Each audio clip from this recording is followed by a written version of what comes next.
Now we got chess master disaster. Every Russian boy who ain't a fool is taught to play some chess. Nikolai Titov, just out of school, is thought to be the best. Fans followed him on his journey towards becoming a grandmaster to this most important tourney, not suspecting a disaster. Nick was leading the championship, which lasted 7 days. Every pair of kibitzers' lips was singing Titov's praise. The way he moved his rooks and queens and pushed his pawn phalanx, opponents felt like they was being squished by Russian tanks. He jumps his knights around with joy until checkmate he forces. You could tell that Mosh Cowboy must truly love his horses. Will earn the GM title if he can win this game. Otherwise, this night will only bring chagrin and shame.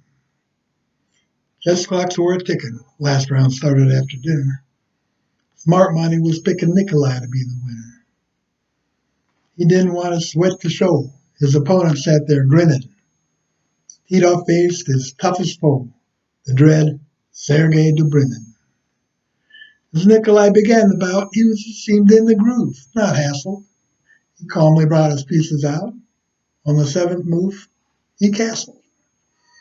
He played the way he'd won all week, opening files and setting traps. In a while, his game looked bleak. His position had collapsed. He'd studied rival strategies till his eyes were sore, but this one employed gadgetry he'd never seen before. Normally, he'd be crushing, even though he's playing black. This time, white was rushing to a fierce king-side attack. Nikolai felt pressure that he prayed he could keep hidden.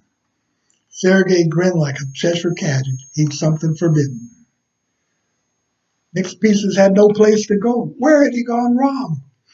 That sneering, sniveling, evil foe had locked him in Zugzwang. Usually Tito's domination of all the 64 forced opponents' resignation when they couldn't take no more. But this here game was causing him dismay and consternation. Danger loomed in Tito's brain, but with over-concentration. Steam rose in him from toe to crown, brain circuits overloaded. He turned green, then sickly brown. Then his head exploded. Kerplow! Or some Russian word for a loud exploding sound. By now that awful noise was heard at every board around. Then his brain began to splatter. The chessboard was a fright. Gooey gobs of gray matter amidst the black and white. Sergei gave no reaction. He just sat there in shock. In a rare show of compassion, he switched off Tito's clock. Like Rembrandt's strokes, they say he moved. His art was pushing wood. The Russian folks say Tito proved too smart for his own good. The match to watch, the TV said, but it turned out disgusting. No one wants to deal with heads spontaneously combusted. Dr. Martinenko, brain expert, presented his diagnosis. Nikolai had suffered hypercerebral electrosis. Don't think too hard, just take it slower. This can happen to you.